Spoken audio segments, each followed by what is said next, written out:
We are in the beginnings of what I hope is a health revolution for our country. Make America healthy again. Health topics that have been heavily censored for many years are now being talked about at a national level. One of the things that is so desperately needed in our medical system is true informed consent. Access to all the information about any medical procedure, product, medication, or recommendation so that we can make up our own minds with all that information. Today, I'm chatting with a passionate advocate for informed consent, Alexandra from Just the Inserts. We chat about the turning tide that we're seeing in America's healthcare system right now in light of Robert Kennedy's appointment to the Department of Health and Human Services. Alexandra takes us through her specialty, how to read inserts, and we walk through what a decision-making process could look like for some controversial products like Ozempic, birth control, and all the pokey schmokies. You would absolutely make our day if you could take a second to leave a 5-star review and share this episode with a friend. Welcome to the Daily Wellness Podcast. I'm your host, Melissa Meredith. I've led my family on a transformative health journey for over a decade, and now I help other families do the same. This is a place where busy moms can learn about healthy living. I hope that what you learn here helps you feel empowered to take the next step in your family's health journey.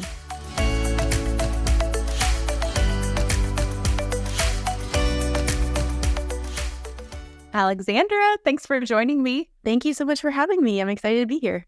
Yeah, I have so many things I want to chat with you about, but we are actually recording this just one day after the election of 2024. So I would love to hear just what your hot off the press thoughts are, being in the health and wellness world and there being such a movement for Make America Healthy Again.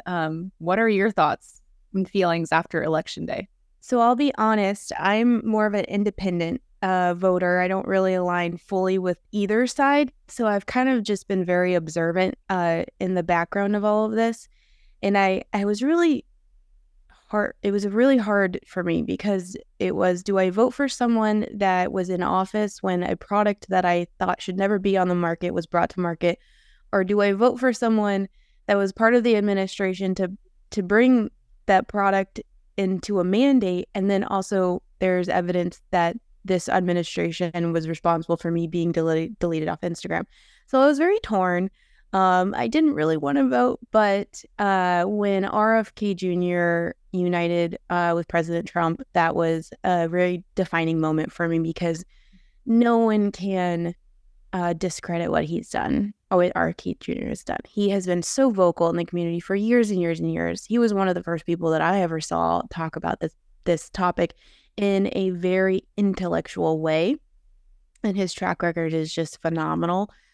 So when he was kind of getting on the bandwagon, and then I was actually able to go to the Senate roundtable discussion in DC in person.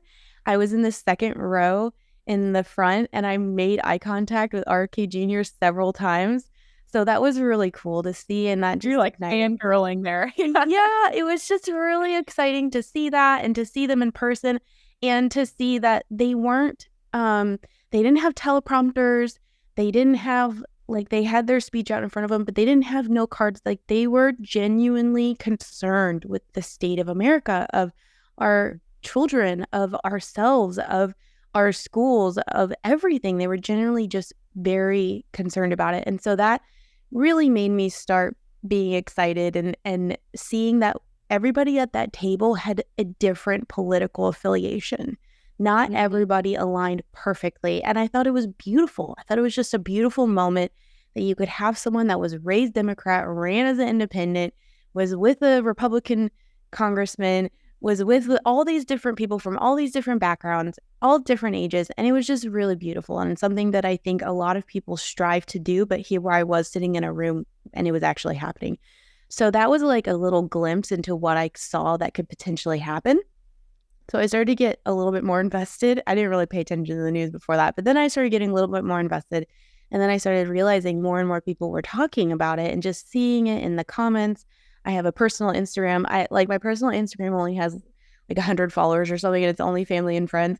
But I kind of just low creep into all the other places on Instagram. And I love it because I can kind of just observe and seeing the comments of people and how they were having so much more healthy discussion than even just a few years ago. It was just so encouraging to see. So I personally am very hopeful after this morning's decision or results. I don't want us to lose steam. I want everybody to still be active and not just kind of be like, oh, we can relax now. No, we still need to be very much involved. We need to hold President Trump to his promise. We need to hold him accountable. The MAHA movement, the Make America Healthy Again movement, really ushered him and really supported him. And it was moms. It was us going out and voting. And that's why I love Alex Clark's speech so much, because she was talking about me. She was talking about you. She was talking about all of us that are truly just trying to make the best decisions for ourselves, for our families, and for our communities. We might differ a little bit, or we might have a little healthy debate on how to do that, but we all have the same intentions and we all have the same goals. And just to be able to have that open and respectful discussion is really encouraging to me. So I'm encouraged. I know, there are people out there that aren't happy, but I do hope that they are able to see the heart behind all of this and that they would still come to the table just like at that round table and say, okay, I'm not exactly happy, not my favorite person in the world, but let's move forward. Let's try to make change. So I'm excited about that. Yeah, I can relate to so much of your story, except being at the Senate roundtable, which would have been so fun. But I definitely watched it and was, plugged in and trying to learn and really get the feel of what was going on. And I echo your sentiments, really, that it just felt very hopeful. And that's how I feel after the election. And I just also feel like whether you are happy or sad about the election results, I hope that you can be excited for the potential of what could be happening for, the state of the health of our country. We are really in a desperate place, and health is not a political party, it's for everybody. And so I hope that that's something that everybody will rally around at this point. 100% agree. Yeah, definitely. Yeah. Well, thanks for sharing that. Just had to talk to somebody about it. It's just bubbling up. Well, speaking of something we have to talk about, so I did a post this morning at 6 a.m. Okay. That post has gotten so much more engagement than I have gotten in the last 3 years. And so I also see, even just today, a huge increase in the discussion. I don't know what's going on at Instagram. I don't know what's going on at Meta, but I have not seen these numbers since I first started this account 4 years ago. So that to me is so exciting. I'm so encouraged by that. And then, it's never been about, oh, how many numbers can I get? How much engagement can I get? No, it's more of that, the people that want the content to be able to see, the people that opt in to my content for them to be able to see it. And I'm getting people messaging saying, I haven't seen your stuff in months. I didn't realize that you were still on Instagram. So I don't know what damn broke today, but yeah, I'm so excited to see that as well. It's definitely encouraging for me. Yeah, I love that. Well, speaking of your Instagram page, I have loved it, been learning so much, and I'll read things on there and I'll be like, whoever is next to me, whether it's my husband or my teenagers, I'll be like, guys, did you know? Like, guys, have you heard of this? And it's just so interesting. And I learned so much. And one of the main themes that I walk away with from your website, from your Instagram page, is just the importance of informed consent. Is that really your heart and the main message that you're trying to get across? That's the bedrock. That is the whole reason why I'm here. And for those that don't know what informed consent is, it's a process, really. It's not just a single point in time. So the best example I can say is you go into your doctor's appointment or your pediatrician's office, and they give you a diagnosis, and then they recommend a treatment. And in that treatment, they prescribe a product, a medical product. It could be an injection to prevent a disease, disease, or it can be a pill, or it can be a cream, or any kind of medical product. When they give that diagnosis to you and they give that treatment to you, the informed consent process starts. So you are able to ask questions about that product. You can ask questions about your diagnosis. You can ask questions about the ingredients. You can ask questions about What are the known benefits, the known risks? Are there any contraindications? That's a condition that might predispose you to an increased risk of an adverse reaction. Basically, anything you need to know to make an informed medical decision. And after you've asked all your questions, and if you have follow-up questions, or maybe you need to schedule another follow-up appointment, that's okay too. It's informed consent. It's a process. It's not a one-time thing. It's not an exploding offer. You can take your time with it most of the time. Unless you're like bleeding on a table about to die, you normally have some time to make that decision. Exactly. So then once you feel like you've gotten all the information that you need, then you can make one of three choices. You can accept that product, and you can be observant to any potential adverse reactions and be observant of your condition, and if anything changes in your condition, and communicate that to your provider. Or number two, you can delay that product. So maybe you're going to accept that product in the future, but you just want to research a little bit more, maybe talk to a few other people that have your similar condition and see what worked out for them. And then number three, you can choose to decline that product. So either you want to search an alternative product with that provider, or you seek another provider. So that's really the informed consent process. And where I come in is if you aren't getting that informed consent from your medical provider, and I know that many people aren't, because I have medical providers that are constantly DMing me saying that they've not read inserts until they found my Instagram account, which is great. I'm glad they're finally reading inserts. But where I come in is I teach you how to find and read manufacturer inserts. And what those are, those answer all the questions that I talked about earlier. They talk about the known risks. They talk about the known benefits. They talk about the contraindications, the warning and precautions. They talk about anything that you need to know as a special population. So if you're lactating, if you're pregnant, if you're geriatric, if you're pediatric, all of those things that you need to know to make an informed medical decision is legally required to be on the FDA website if it's a prescription medication. Now, for over-the-counter medications, there's insert-like information on National Institutes of Health Daily Med database. And so what I do is I provide training on how to find all of this. So even if there isn't an insert out there, there's insert-like information that you can get in order to make an informed medical decision. Okay, that's good.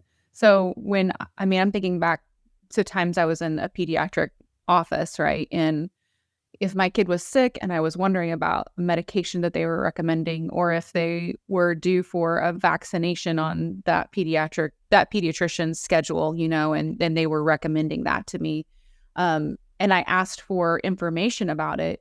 What they gave me was usually a one piece of paper, just information sheet.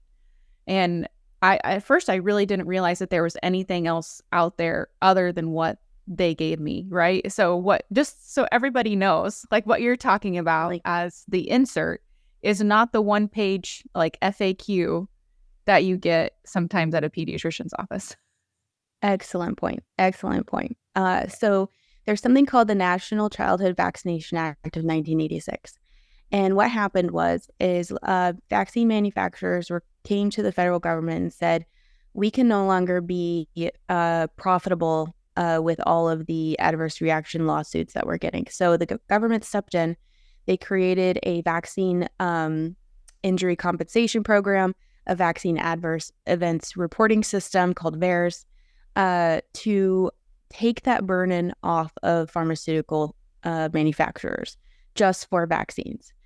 So in that act, that mandated for a vaccine manufacturer to provide a vaccine information statement. And back then, that actually looked very similar to the manufacturer insert. However, I believe it was in 1993 or 1997, one of those two. I know it's in my book. During that time, there was an amendment, and that said, in order to save time and money for the provider, that a concise, brief overview of the insert could be created called a vaccine information statement. And that is created by the Advisory Committee of Immunization Practices, and that's run by the CDC, the Center for Disease Control and Prevention, which I don't know why they leave out the P all the time. I always forget at the P. But the ACIP, they meet and they decide, okay, what's going to be on the vaccine information statement? Now, I go over this in my book. I talk about the differences between the two. And sometimes the ACIP can decide that certain adverse reactions are not included in the vaccine information statement, or they're generalized. The best example of this is the DTaP. That is the vaccine to prevent diphtheria, tetanus, and pertussis. That is normally given to babies that are 2 months old, 4 months old, and 6 months old. On the DTaP manufacturer insert, one of the manufacturers says that sudden infant death syndrome is listed as a known adverse reaction to the DTaP vaccine. However, ACIP met and decided that they didn't want SIDS to be listed on the vaccine information statement, so it just says death may occur. But it doesn't specifically identify that a product that is given to 2, 4, 6-month-old babies that, according to the NIH, the National Institutes of Health, is the highest rate of SIDS for American babies, is linked, known by the FDA, by the manufacturers, that it caused sudden infant death syndrome. So that's the concern about vaccine information statements, is that they don't provide the informed consent that a patient or a parent really needs. And even on the CDC website, they say that VISs, the vaccine information statement, are not informed consent documents. They're not the legal documents to provide the informed consent. And depending on your state, there should be an additional informed consent, something that you probably got when you signed up to your pediatrician's office or something real quick that you had to sign through or something like that. But it didn't give the specific information that you need.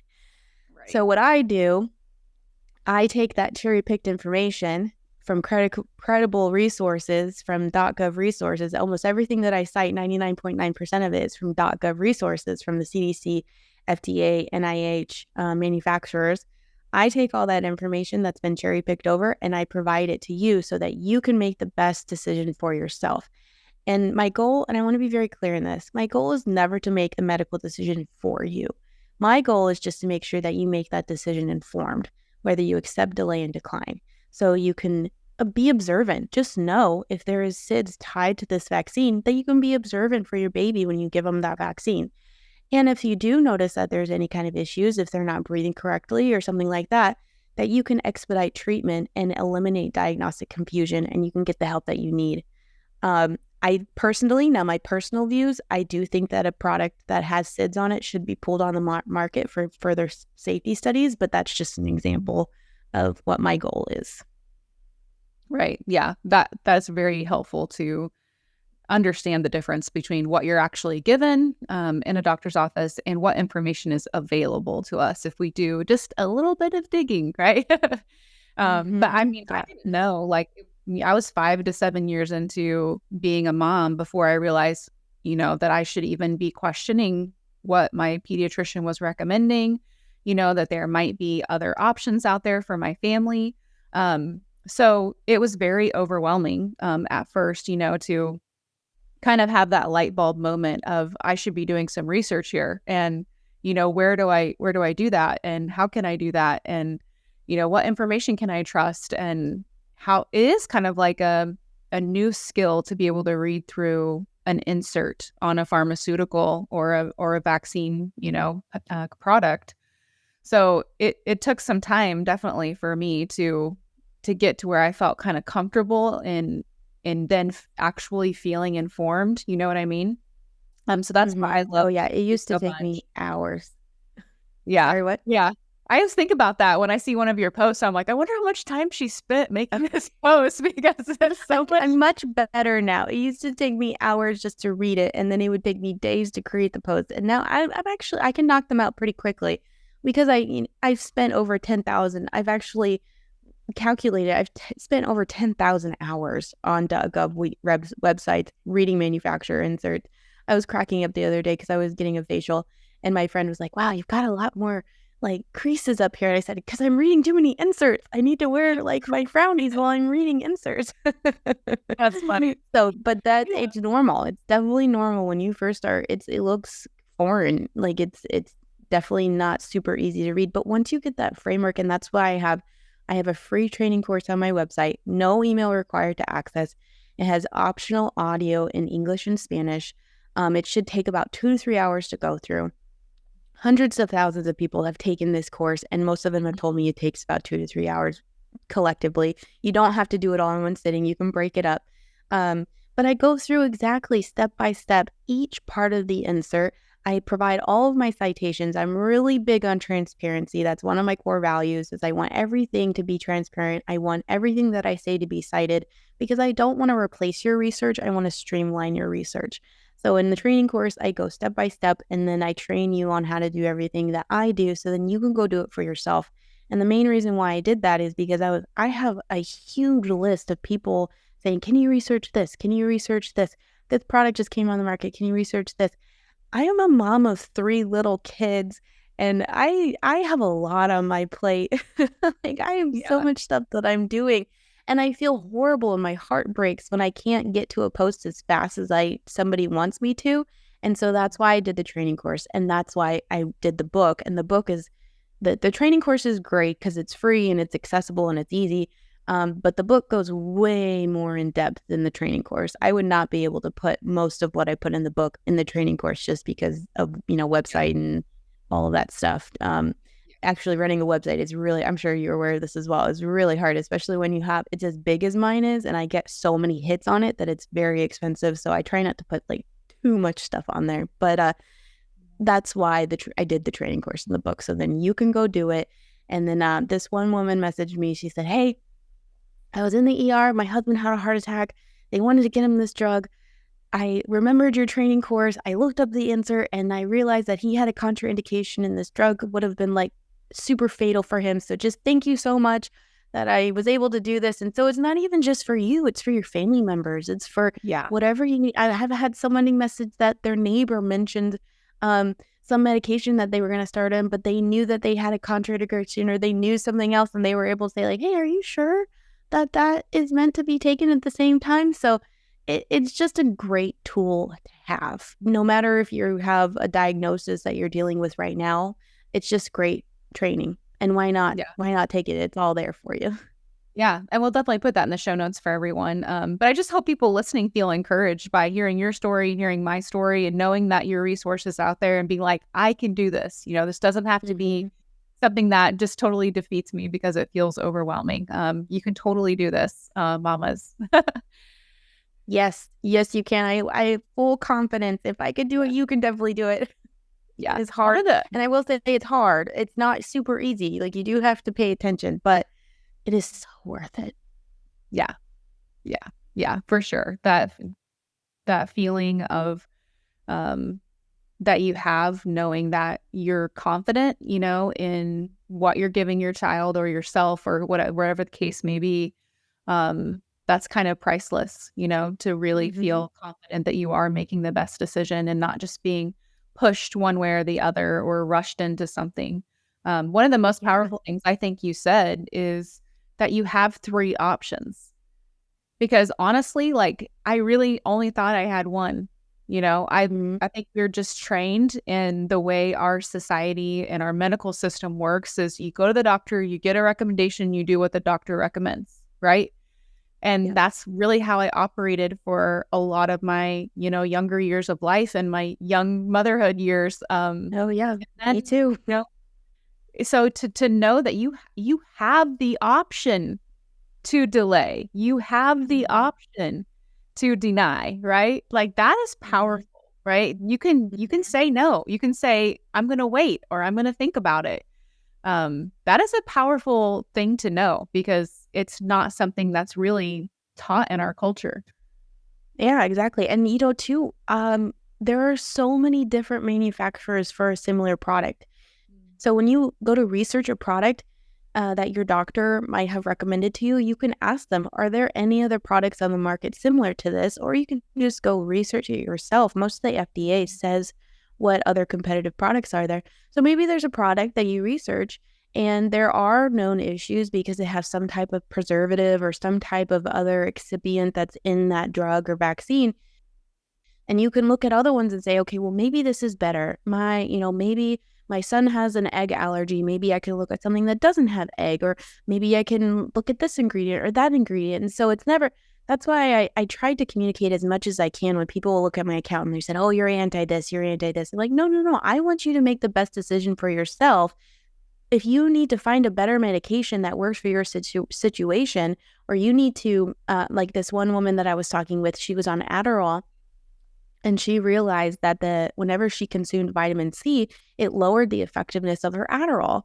And so she learned that from reading the insert. The insert says that. So understanding what's on the insert can help you have a better experience with your drug. I'm sure you saw in my stories, I've been talking a ton about Ozempic and GLP-1 and all this other stuff, but which that's a whole nother story. But somebody was messaging me and they were saying, yeah, I didn't realize that they put me on too high of a dose at first. And that's why I was having all of these issues. And I wasn't hydrating properly and I didn't have my electrolytes. And, once I kind of addressed it, it was a little bit better, not super 100% better, but it was a little bit better. And so just having that information is great. That's what informed consent is. And that's what I am. I am pro informed consent. That is my goal in all of this. And you hit the nail on the head when you talked about being confident in those decisions, having whatever you decide in 3 of those choices, that at least you can be knowledgeable and confident in it. That makes me so happy when people do that. Yeah, me too. I mean, I felt so much better as a mom when I could walk into a doctor's office and like know what I was going to do, like have a plan. Like it was so empowering. Yeah, same. Definitely. Yeah. So since you mentioned Ozempic, can we talk about that a little bit? Because I actually want to talk through a couple of things that are kind of hot topic item, products in the health market right now, and just help us understand how you would process it and how you would think through it. So for those that don't know, which I'm sure everybody knows, that if you're on Instagram for 5 minutes, I'm sure Ozempic will come across your feed. So basically what it does is, well, first of all, it's approved by the FDA for diabetics. So using Ozempic for weight loss, for infertility, for cardiovascular issues, for alcohol issues, all of that is off label. And I think that's very important to say right outside the gate. According to the FDA, it is only approved to be used with diet and exercise. So it's not even approved to be used by itself. It says in the insert that it has to be used with diet and exercise if you're diabetic. So that's really important up front. All of the safety study and effectiveness studies that have been done for Ozempic are under that umbrella. Using it outside of that, you are basically an uncontrolled test subject. And I think that's really important to start off the gate. Now, for the people that I've talked to, and I've talked with a lot of medical professionals, they really focus on the GLP-1 aspect of Ozempic. So that's what the peptide that what is it? It lowers the gastric emptiness. It has appetite suppression, and there's a host of other things. But basically, those are the 2 main things that happen. It's not just GLP-1. It also has other preservatives in it, including propylene glycol. Now, I just did a post on propylene glycol because I was talking about it with another medical professional. And according to the CDC, there's a division under the CDC that states extensive use of propylene glycol when injected can cause toxicity. And I listed a whole host of reactions that have been tied to this toxicity. And just anecdotally of people messaging me, I can see a lot of the things are tied to this. So here you are doing a weekly injection of not just GLP-1, but propylene glycol, and then you're increasing the dosage. And then some people were messaging saying they were in the ER and they're seeing people that are having withdrawal symptoms or toxicity symptoms. And so there's a lot more to the conversation than just, am I trying to deal with the food noise? I think all of that, it needs to be discussed while we talk about the issues that somebody's going through. I got some messages from people that are insulin resistant or struggling with PCOS, and I cannot imagine going through all of that. And I understand wanting to have that tool, but I just want you to be informed when you go to decide to accept that product, to 1, know it's off label, that there isn't a lot of information about it, and 2, anecdotally, there is a lot of concern, and there are people in the pharmaceutical industry, there are people in the medical industry that are raising a lot of concerns about this product. So to not go into it lightly, and I do think that we are borderline negligent with some of the marketing tactics of Ozempic. And just at least what I see. Yeah, I think so too. And I mean, should we be looking at like long-term safety studies too for whatever use that we're choosing to use it for? Yeah, absolutely. Absolutely. We don't know how this affects. Well, one of the things that it says on the inserts, it talks about the antibodies to this GLP-1. And so when someone uses it to get pregnant and then they get off of it when they're pregnant, and then they get back on it again, there is evidence that suggests that it goes through the breast milk. So some women their babies are experiencing rashes, they're having gastro issues, and this isn't the insert.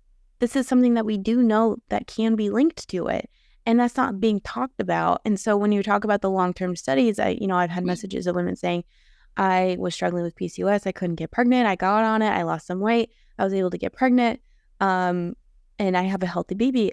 But also too, on the insert, it talks about blood vessel concerns in the baby, bone issues, bone growth in the baby. And so are we really looking at how is this going to affect children for long term? And then when they go to be fertile and when they go to reproduce, how is it going to affect them? We don't have any of that data. We don't know any of that. And I pray and I hope I'm wrong. And I pray and I hope that I'm, just the crazy person. It's all going to be fine somehow.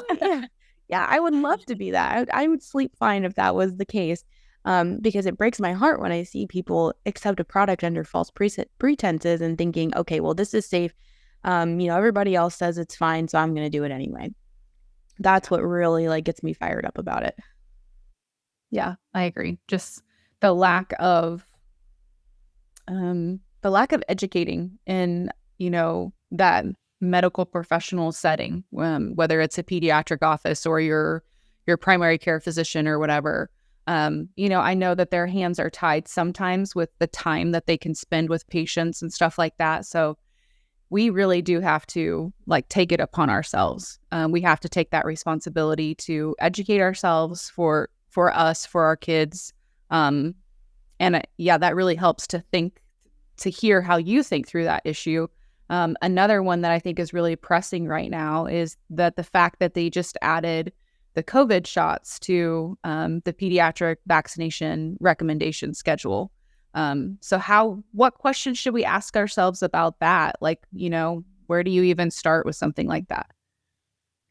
The biggest thing for the COVID is, according to the CDC and the manufacturers, is that breakthrough infections still happen. So when you go in to get your COVID shot and when you're getting your baby's COVID shot, it is widely known, and it's a scientific fact, that it does not stop the spread, does not stop transmission. So if you're being told that by your medical provider, they are in the wrong.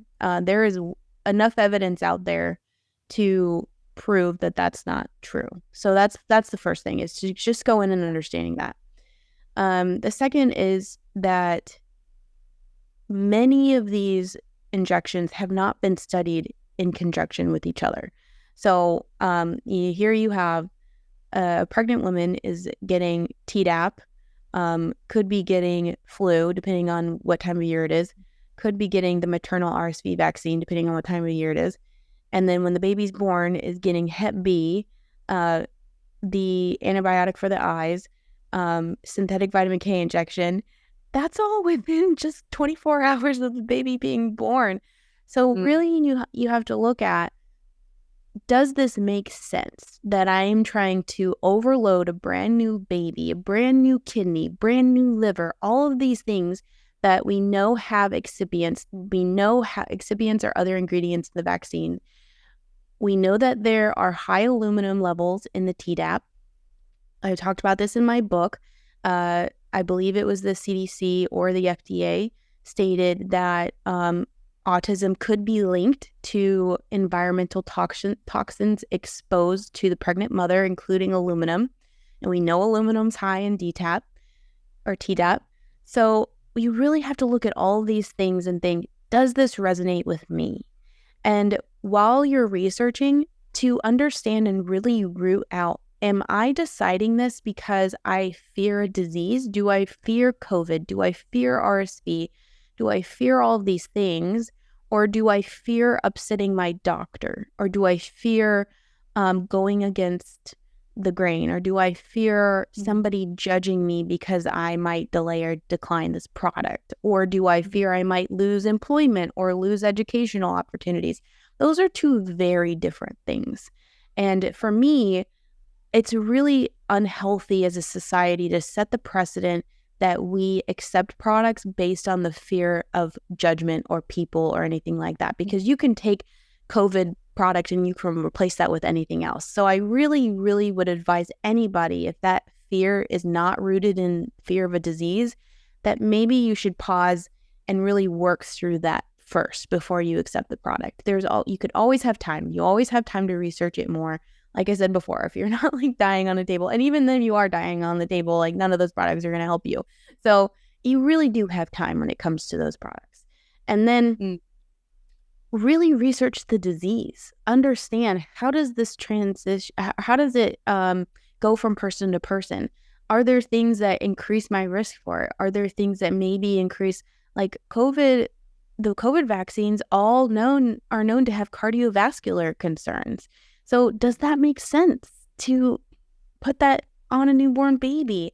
Most of the time when you have a newborn baby, they're close to your chest. Can you maybe just not have people come and visit during that time? Like I just had a baby earlier this year. We limited who came over. We made sure who came over washed their hands. My kids knew as soon as they came home from preschool that they had to wash their hands. And sometimes if I knew that there was something going around, I had them change clothes before they even came close to the baby. All of that is okay. You can do all of that to lower your risk for disease transmission. So right. I'm trying to be very careful of my words, because I don't want to sway anyone one way or another. But as a mother, these are the things that I go through and the things that I think about when I'm researching a product. And then the first thing that you should be asking, are these products effective? Because it doesn't matter if it's safe. If it doesn't work, it's not worth it. It's not worth to take it. That's just regular business. I have a business background. That's just regular business. If your car doesn't start, it doesn't matter if it's safe or not, because it's not effective. Right? So that's the first thing you want to look at. And then, is it safe? And not, is it safe in relation to a disease? Like, is the COVID shot safer than the COVID disease? That's going to be a flawed logic. You have to look, is this COVID shot safe, period?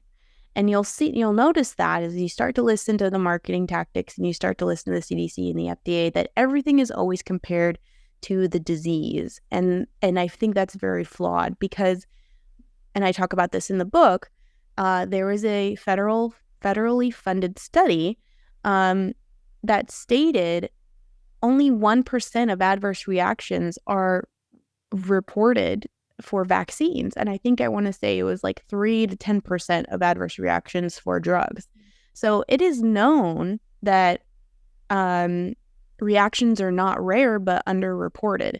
So when you think about that in itself, that's going to make that analysis flawed, because if you think, okay, this COVID vaccine is this amount of safe, and then the COVID disease is this amount of safe, but if you know that only 1% are reported, that's going to change things. And then also too, when you look at COVID disease and you know that breakthrough infections are happening, because the CDC talks about this, is that COVID disease because it was a wild, or because it was from someone that was vaccinated, didn't have symptoms, and then they shed onto other people because the vaccine suppressed their symptoms?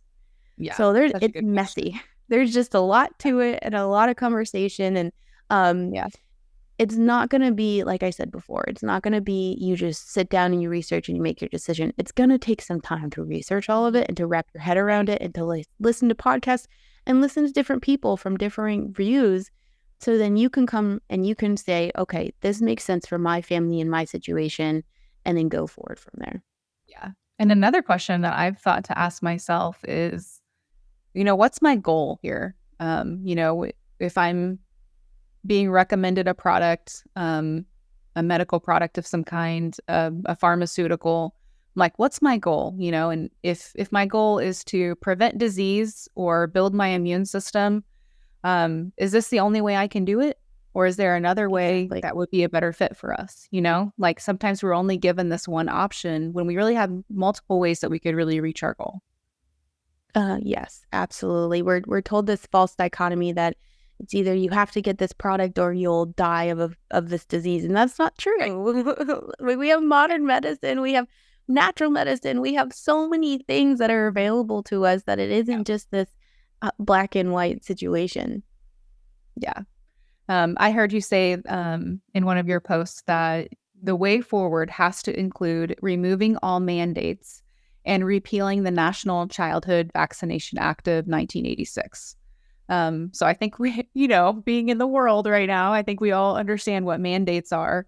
And you touched on the Vaccination Act of 1986, but why do you think that is really crucial to repeal? I think all manufacturers should be liable for all of their products. I think that there is a big issue that a big section of the pharmaceutical industry is not held liable for their products. And I talk about in the book potential financial conflicts of interest. I talk about the liability payments, the injury payments that are made. Those are made off of a tax for every vaccine that's administered. So, and it's for however many diseases are prevented in each vaccine. So if you got the flu vaccine, it's a 75-cent tax on that flu vaccine. But if you got the MMR, which is measles, mumps, and rubella, it's $2.25 tax. And that all goes to a big pot in the federal government to pay injuries and deaths from vaccines. So that's a big issue. And I think, too, a lot of people will say, well, pharmaceutical companies won't be profitable and they won't be able to provide this life-saving product if they were liable for their products. There are products on the market.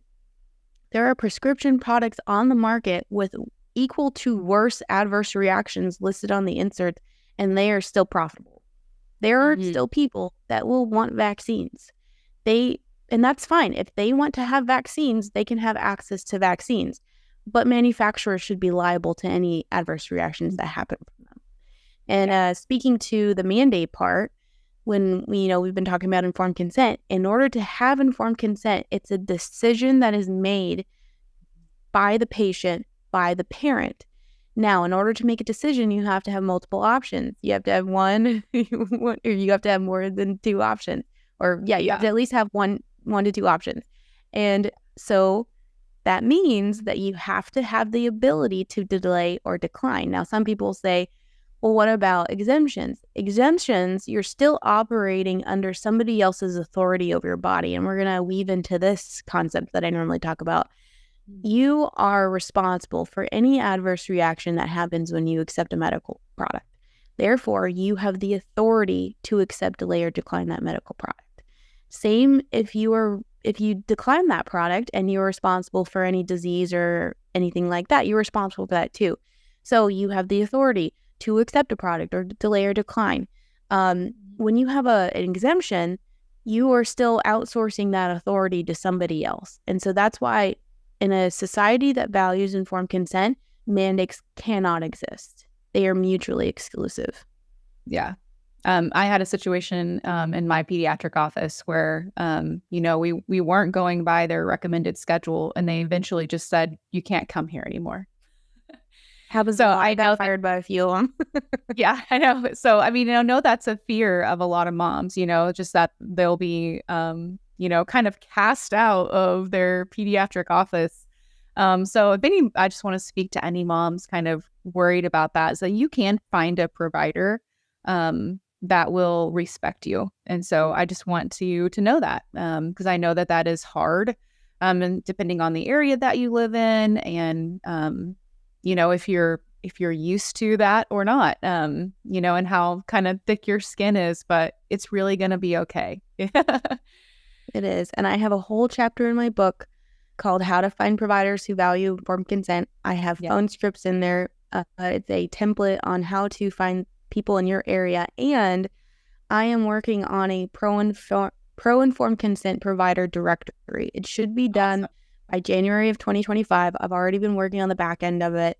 I've had 8 or so people that have helped me vet providers. We had a list of 3,000 providers that we're calling and emailing as we speak. And so many of the providers are so excited and they want to support it and they want to share it. So I will be coming out with that in the beginning of the year. And basically, it's an Angie's List of providers who will honor parental choice and won't kick you out of their practice if you delay or decline products. Yeah, that's amazing. I love that. So needed. And then I was going to give mamas a lot of courage, to do what they feel like is right when they feel like they have a say, right, in their health choices. Mm-hmm.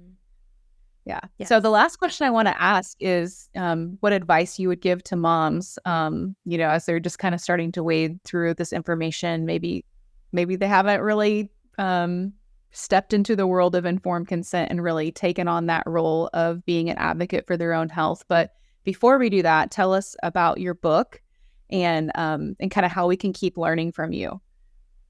Awesome. Yeah. So my book is called Well Considered, a Handbook for Making Informed Medical Decisions. And Well Considered is actually a play off the American Academy or American Medical Association's Code of Medical Ethics. Their definition of informed consent is patients have the right to receive information and ask questions about recommended treatments so that they can make a well-considered decision about care. And that's where I pulled that title from. But that book basically teaches you everything you need to know to make informed medical decisions. And again, it'll take about 2 to 3 hours to read it. I just traveled for an in-person podcast a few weeks ago, and I reread the book on the flight. And, the first part of it's kind of heavy and deep and analytical and science and stuff. And the second half is just a pep talk between me and you on how you can be the best advocate for yourself and for your family and for your community. So I would definitely recommend if you are able to read that. I have an ebook and then I have a hardback and a paperback, and you can find that at justtheinserts.com. There's a bar at the very top that says get my book. Super easy. And then if that's not in the budget, that's fine too. I still have my free training course and it will always be free on my website. Again, justtheinserts.com. You'll see right there at the top the training course information so you can click and access it. But my advice to moms would be there's so much that there is to research, but just take it one little step at a time. Don't overwhelm yourself. If you overwhelm yourself, you jump in too deep, you're going to get just way bogged down with the information. And there's so many conflicting views, and there's so many things of people using fear-based tactics to try to get your attention. Just turn that volume down in your mind and turn up your own intuition. Think about the things in your own family, in your own life, yourself through your whole life, that you, from child to where you are now, were there things that maybe caused issues in your life that you weren't informed about? And think about how can you be more informed in the future decisions that you have for your family. So if you have a well baby visit coming up, maybe look on the CDC website and see, all you have to look up is vaccine schedule or child vaccine schedule or something like that. And I guarantee you it'll pop up. Their SEO is fantastic. And so you just click on that and then you can say, okay, my baby's going to be 15 months old. This is the 15-month-old wellness baby visit. Look up and see what vaccines are recommended for that visit. And then just take each one by one, little by little, research each one, find out what the ingredients are. Maybe listen to a few podcasts, take the training course, or read the book. Follow me on Instagram. I'm on Just the Inserts, and talk with other moms. Don't keep this to yourself. Talk with your spouse or your partner. Talk with your family members. Don't keep it inside yourself, because so many times when we kind of get wrapped up in our own mind, and we just need to talk it out. Like when I was first started researching all of this, I constantly talked with my husband and just said, hey, did you know Miralax is used off-label for children? The manufacturer says that it's not meant for children. Like, just have those conversations. And just like you said with your kids, it's a process. Don't try to eat the elephant in one bite. Yeah. the one part that you mentioned in there that I think is so important is really you're talking about finding a community, right? So whether that be your spouse or friends or whatever, but somewhere where you can actually have a conversation, right? Because there will be some places where you can't really have a conversation, where you're just going to feel shut down. You're not going to feel listened to. You're not going to be like free to ask questions. So you do need to find a community, and, you know, hopefully following both of us on Instagram will be a little bit of that like encouraging community. But, you know, people in real life that you can just verbally talk through things with, you know, ask questions. What do you think? Have you heard of this? Like, you know, give me And it feedback. doesn't have to be hostile. You can say, hey, Right. I would love for you to listen to this podcast and I would love your thoughts on it. Like just to have that open and respectful dialogue is great. Mm-hmm. And I feel like that's really what you're about as well. I feel like you do everything, you know, with such a sense of respect for everybody's ability to make their own decisions. So thank you for sharing with us on the show. Thank you for what you're doing at large, and just putting so many resources out there for us to learn from and become more empowered. I really appreciate you. Well, thank you for valuing it. It wouldn't mean anything if you guys didn't value it. So I thank you for using it. That means so much to me. Thanks for listening to today's episode on the Daily Wellness Podcast. We hope that you found it helpful for your own wellness journey. And if so, we'd love for you to leave a review. Then come back and listen for review shoutouts on upcoming episodes. For more information, check out the show notes and connect with us on our website, dailywellnesscommunity.com.